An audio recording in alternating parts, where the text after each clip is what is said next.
Severe Kasukuwere obuda panguva inotaura mashoko anosiririsa panguva ino anozivikanwa kunzi he is in South Africa. Severe Kasukuwere panguva inoi anonyatsozivikanwa kuti ndiye mumwe wevamwe aibetseredza Geza aiwa kuuya panguva ino achifaita zvigananda. Pane mamwe allegations anotaurwa ine ghost account inouya panguva ino ichiimpersonata Bombshell Geza ichiti Kasukuwere ndiye aigara naBombshell Geza. The same person Kasukuwere anotaura pamusoro pezvozvo uye achitaura mashoko anorwadza pamusoro pekushayika kwaBombshell Geza. Not about subscribe or like but on the bell icon.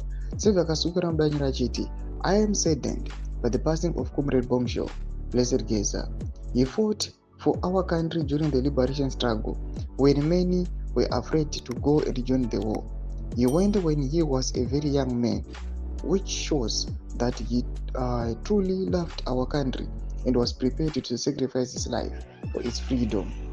It is very unfortunate that he had to die in a foreign country away from the land for which he sacrificed everything during the liberation war.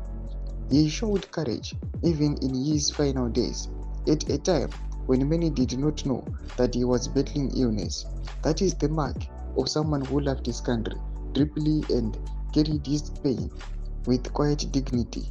There is no doubt that he ranks among the many heroes who were part of ZANU, ZAPU, and later who at times had disagreements rooted in ideology when they felt that the party was being led astray. That is not a sign of weakness, it is a sign of strength in someone who remained grounded in principle and committed to the bedrock of the struggle that liberated our country. Ndo mashoko anouya achisiwa naKasukuwere, mashoko aiwa anonyatsoreva kunzi nyika yese yeZimbabwe yabatikana yarwadziwa. Pinda comment section medu dzamafungiro enyu kuti kudii pamusoro pechirwere ichi. Subscribe or like, check on the bell icon.